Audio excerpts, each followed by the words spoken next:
I think this might be our most controversial conversation.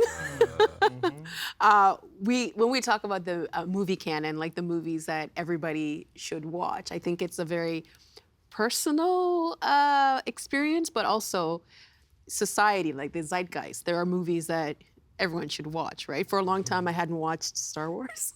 Right. But I kind of understood because It was everywhere. everybody talked about it, right?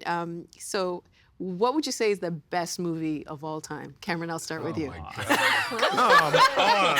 Seriously? I said it's going to be controversial. All right, there is no best movie of all time, obviously, right? So it's just impossible. Like, what is the best song of all time, right? It's impossible to say. We all have our favorites. If we're alive, they should change with time. Like your favorite movie of all time when you're a kid is probably the one you just saw, right? And then it'll be something else next week. So like your opinions, they should evolve over Yeah, time. exactly. So there was a time when, for instance, a film called Sans Soleil by Chris Marker, the French filmmaker, was my top film of all time. Vertigo's been there. Claire Denis films have alternated position. So I don't have one, and I'm glad I don't have one. But I like that people try to make these lists and have a top film of all time, because it tells you that you're at least interested in watching and assessing films. And people care about this stuff. Yeah, exactly. Tom? Brother. Well played. Thanks, Thom. I appreciate that. Thank you. Well played. I love that. My taste continues to change over time, and the last time I checked, I think it was Magnolias. Yeah, Really? that was yes. Oh. But Paul Thomas Anderson still does it for me. I thought Licorice Pizza was just wonderful. I saw it like 4 or 5 times. Can you say the thing that makes it, They're sprawling, and they pack a lot of different emotions, and he doesn't sort of focus, except maybe with Punch Drunk Love. Punch Drunk Love, which actually is so good. And when I saw that, interesting enough, 2 critics, I saw it at the film festival, got into a fight during Punch Drunk Love. Love to see it. Yeah, it was amazing. Anyway, so I just think his films are sprawling. There's a lot of different emotions he uses. He's very subtle in some things and very, very to the point. And Boogie Nights was very much on, hit every button, where something like Licorice Pizza is very subtle throughout. So I like Licorice Pizza. I don't know. Mine changes all the time. It depends on my mood. Now the film that kind of pops into my head is The Seven Samurai, Kurosawa. Whenever I make a film, that's a film I always watch first. What is that? What is the thing? Can you name the thing? It's just the mastery of the film, the poetry of the film, the control of it, the way he uses the environment, like the wind and the rain and the sounds, there's a beautiful moment where one of the samurais grabs a flag and it runs up to the top of the house and he plants it, and it's such an emotional, beautiful moment. Is that what you mean too when you say poetry? Yeah, because I think that cinema for me is beyond words. It's all about a kind of visceral experience of an image telling me everything about it, about the movie. And if it stays with you? And if it stays with me over time. Alicia? I think I'm with Cameron. I don't have a favorite film, but if there was a gun to my head, it might be Paddington 2, and I would like to not follow that up with any comment. But I think a lot about there's Letterboxd is a really great app for movie lovers, and they ask you to get your top 4, and then they use that to kind of rate what you might like. And when I look at my top 4, I did it because I had to. Red Shoes is a huge film for me, and I think it's because it's about, it's a Powell and Pressburger film from the 1940s. It's about passion and the danger of being passionate about something and being in love with a talent that you have, and I think movies about that really attract me. Rebecca, Hitchcock's Rebecca, and then I would say on kind of a side, Paul Thomas Anderson's Phantom Thread, which to me is almost a remake of Rebecca in some ways. But anything that's gothic, or maybe there's a lady trapped in the attic, probably is gonna suck me in, and I love Technicolor. The film can be bad, but if it has a color palette that I dream about at night, tends to make my list. So you So dream. beautiful. I absolutely love Good what to you just know. said. Yeah. About For Paddington 2? everything, starting with Paddington 2, bold choice, but other things as well, because I think you're right. There's something about not the quality of the film, but the kind of the visual, the Absolutely. and for me, Tactility. yeah. So color for me is a big thing as well. Composition, movement, all of those things are a big thing for me as well. But I think if I detect it in your list of 4, there's something about a kind of a perverse passion Yes. that seems to appeal to Yes. you. And for me, it's also a kind of a common thread of melancholy, right? I love Vertigo, also perverse passion and melancholy. I love In the Mood for Love. I love Wong Kar-wai's films generally because they all have that sense of beautiful sadness. And that's what I tend to gravitate to. And most of us have an emotion that's our strongest lead emotion when it comes to movies, and then that's how our movies line up. So do you think maybe we get a better understanding of who we are with the movies that we like? Absolutely. 100%. You can tell a lot about a person by what their favorite movies are. And you can learn to run quick if someone gives you the wrong title. Yes. I have my top 4, and then I have my top 4 on a date. If someone were to say that this is their favorite film, I'm escaping. Yeah. Tom? I just wanted to change my favorite film title. The I want to Paddington change it 2. to It's not brother? It is Brother, but then followed closely by Paths of Glory. Paths of Oh, Glory. Yeah, and Kubrick. and the Kubrick almost, but because I had read somebody's list in some film magazine, Sight and Sound perhaps, and they discussed the scene. I have not seen the movie yet. They discussed the scene of is it Carey Jr. I forgot his first name. Anyway, he's one of the condemned men walking up and going, why not him? Why not him? Wondering why he's being executed. And that moment of the film just is beautiful. Well, speaking of lists, we have in 2022, Sight and Sound tried to answer the question of what is the best movie of all time, and we have a clip from it.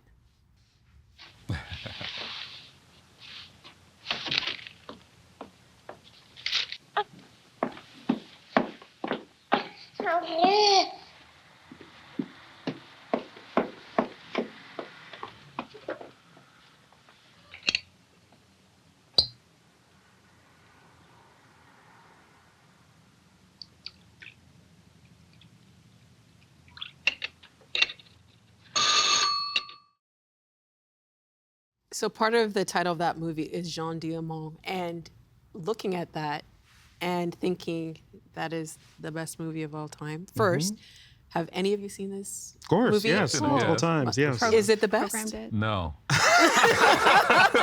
Yes.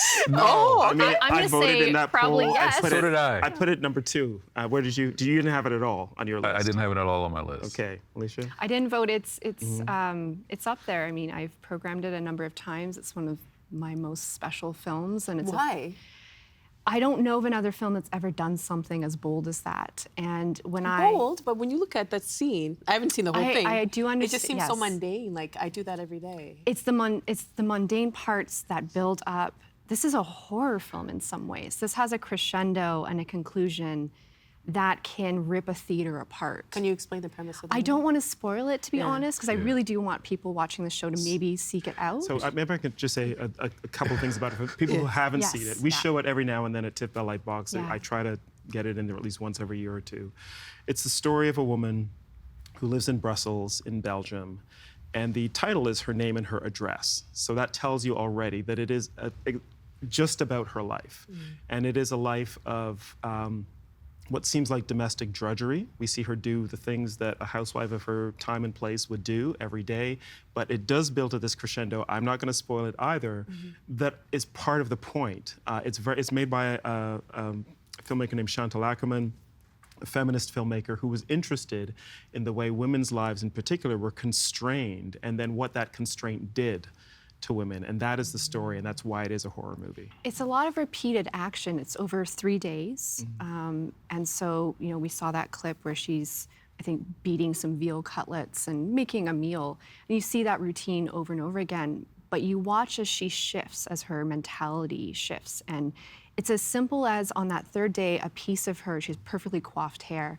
One piece of hair just unravels, and then everything's going to be different. And that's the moment where you realize something horrible is going to happen. And it's a movie about details. Chantal Akerman is a master. I mean, that goes without saying. And she was so young when she made this film, so young, with a mostly female crew at a time when that was unusual. And it just did something on film they had never seen before. I showed it, I used to do a series at the Royal called Ladies of Burlesque, and it paired burlesque performance with movies, normally Marilyn Monroe, what you would expect. I don't know why I thought to show Jeanne Dielman. That was a I remember thinking, maybe I shouldn't do this. But we had burlesque performers engage with the film and do the repeated actions and drink a glass of milk very slowly and play with a pair of scissors. And it was haunting. It's a very haunting film. And I think I saw it before I understood what experimental cinema was, but I was riveted. And it's 3.5 hours. Now I want to watch it, but I remember you were like, no. So why do you say no? Look, it's a beautiful film, and I've seen it a number of times, and it's it's a powerful film. But I think it's a kind of film that critics put on lists as their number one. It's a great film. I'm not taking anything away from the film because I've seen it a number of times. But I think that when you're asked to make a list, you have your real list, and then you have the list that you think you should make. Like a performative? A performative list. And I think this title, Stacking it. yes, this title is again, it's a fantastic film, but it's a performative. What does it signal if you have it on your list? Yes. I'm going to tell you why that's important, because the Sight and Sound list started in 1952. Okay. And they did it every 10 years. The most recent one was 2022. And every time they did it for decades, there were no women Right. on the None. list, Yes. right? Never Not was on one. the list. Exactly. So yeah, we're in a different time now. And the Yes. time between 2002 and 2022 and 2012, a lot changed in the debates around cinema, and issues of representation and underrepresented filmmakers became so important. So I completely get why suddenly Jeanne Dielman just rocketed to the top of that list. And yeah, maybe there was some element of performative voting in that. But then every list has that, right? The people who name, an Ozu film, Tokyo Story, do they all love Tokyo Story, or do they just feel like they should? You know who's been quiet about this is Thom. Have you watched this? Well, see, I have purposely, with great intent, decided to wait until Cameron programs it next. Yeah, this is the year I will see this film. I collect, maybe not surprisingly, I collect movie posters, and I had the opportunity to buy a Jeanne Dielman one sheet, which are quite rare because its theatrical 1975 release basically was non-existent. It was expensive, I want to say like $600 US. This was years ago, and I was like, no way. And then I looked up what it was worth a week after that list, 6,000, right. 10,000, because there's not many. And then that list and that film being at the top all of a sudden made it so important in a way that it wasn't, it was just for cinephiles before, but now it's all part of the conversation. And I think that's great. That's also not the only Chantal Akerman on that Sight and Sound. There's News from Home, That's a great film. which as well. I love, That's a great absolutely love. And I remember going to see Joker at the festival, and my jaw dropped when the director of that, Todd Phillips, told you that he was inspired by Chantal Ackerman's News from Home. I remember just being like, too. hold the phone. Like, what is happening here? But there's been a major shift with Akerman, I think as a result of her death. And she died a number of years ago, 5 or 6 years ago, and it was very tragic. I think then we started reassessing her films and seeing that she's not on lists. She's not being programmed in the way that she should be. And that's important. So yes, it's probably stacked. I think you're absolutely right. But I think it's with the right intentions, because I don't need Citizen Kane to be number one anymore. I know. I know it. With that being said, then, should we revere classics? Should classic movies be on everybody's canon? i.e. Citizen Kane, which has been mentioned a couple times. I think if you're going to be in the industry and call yourself a critic or call yourself even a fan, yes. Even fans should have? Well, I guess fans, we can, they might have a genre that you're focused on, but if you're going to be working within the industry, whether an actor, director, or film critic, whatever, yes, there should be certain films that you have as artillery. Which ones, though?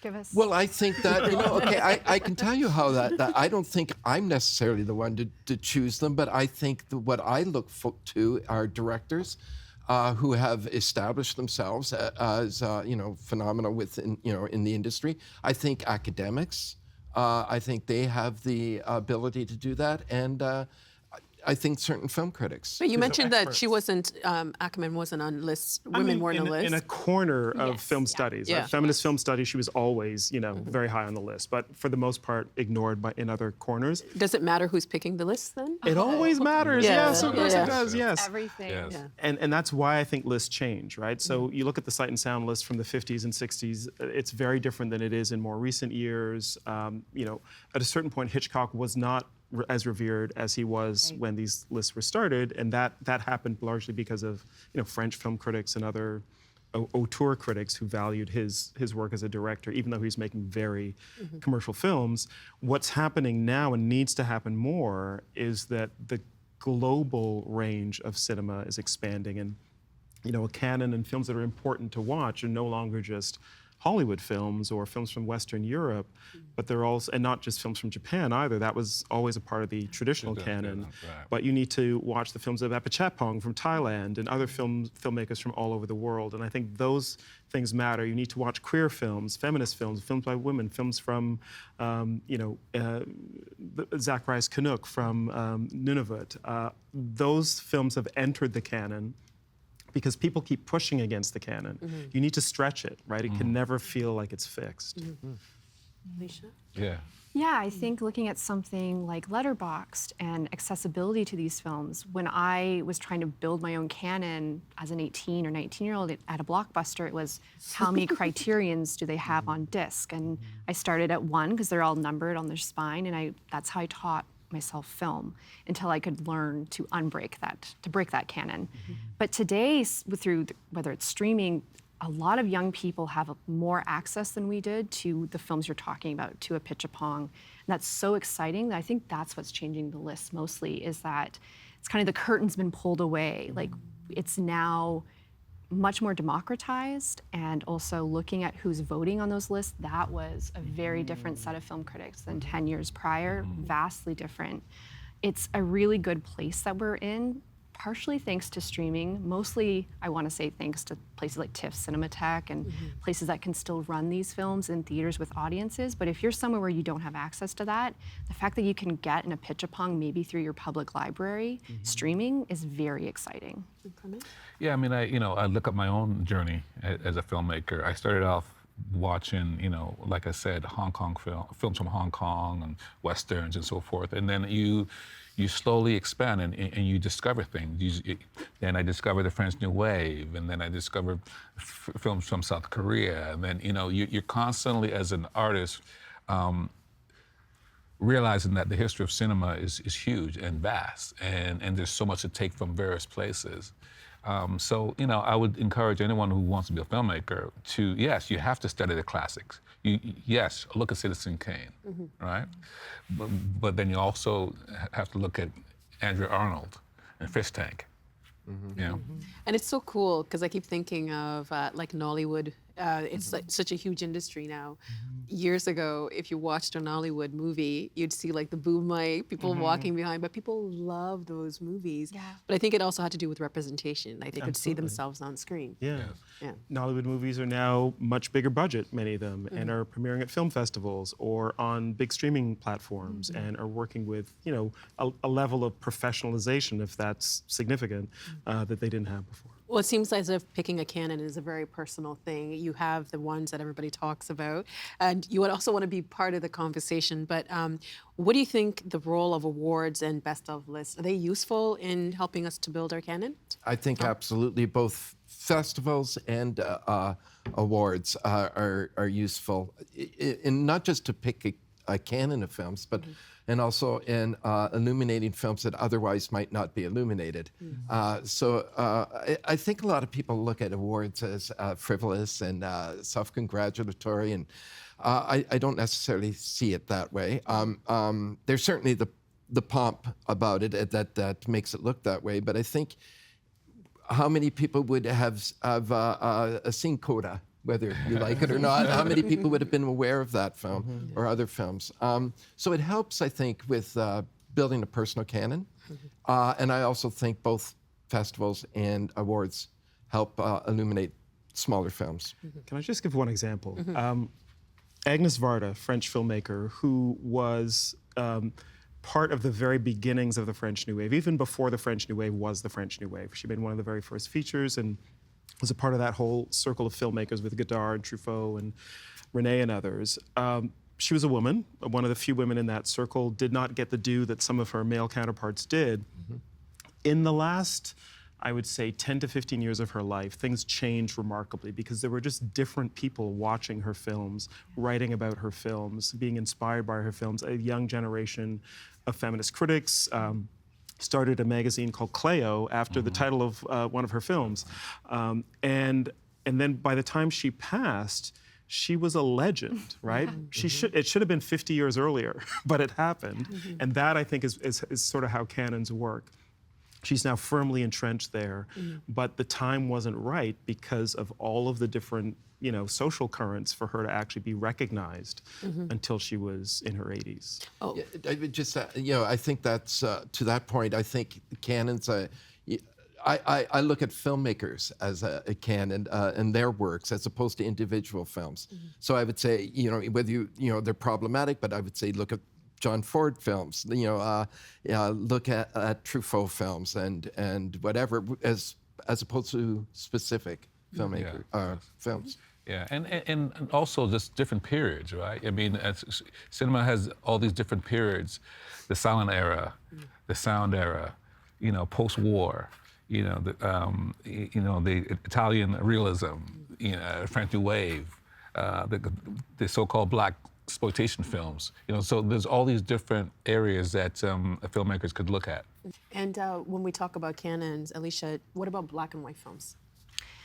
That's interesting. I don't really think of it necessarily as should they be in the canon. They're not really a genre. Just some filmmakers decide even today to make films in black and white. And actually, it's probably a lot harder and more expensive if you choose to make a film in black and white today.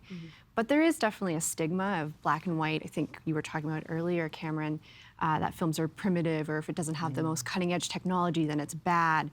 It's just not true.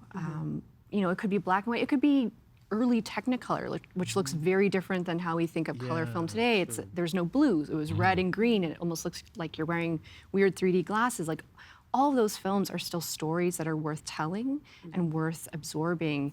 You just have to give it a chance. But to be like a true cinephile, do you need to know those black and white films? Yes. I mean, I think so. I would not like to meet someone who says they're a cinephile, but they've never seen a black and white film. That would crazy, be deeply upsetting to me. But then I would also want to, well, listen, buddy, I'm going to show you some black and white films, and you're going to have a great amazing. time. Yeah. The one thing I will say is that if you have kids in your life in whatever form right now, if you introduce your kids early enough to Yes. black and white films, to silent films, to films with subtitles, once they can read, they have that for life. Subtitles help kids read. We watch all our Yes. movies Yeah. with subtitles. Yeah, exactly. Watching kids in a theater watching a silent film, and there's text, there's intertitles, it doesn't matter if they can read or not. They're such pure cinephiles. They're born as cinephiles. They want to absorb this. They want to see these images.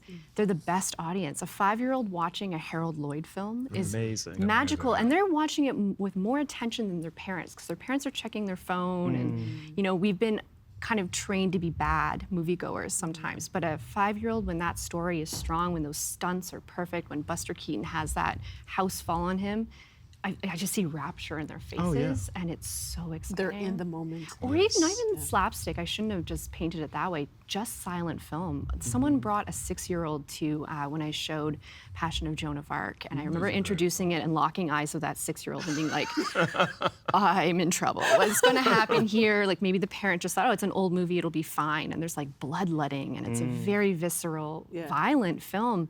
But they sat through 2 hours of that movie, and they did not budge, and they were interested in it afterwards, and I couldn't believe that. We only have a couple minutes left, and because we've spent the week with you, I just wanted to give you an opportunity to say anything about movies that you haven't had the chance to say. Thom, I'll start with If you. you start with me, you know I'm going to change my mind.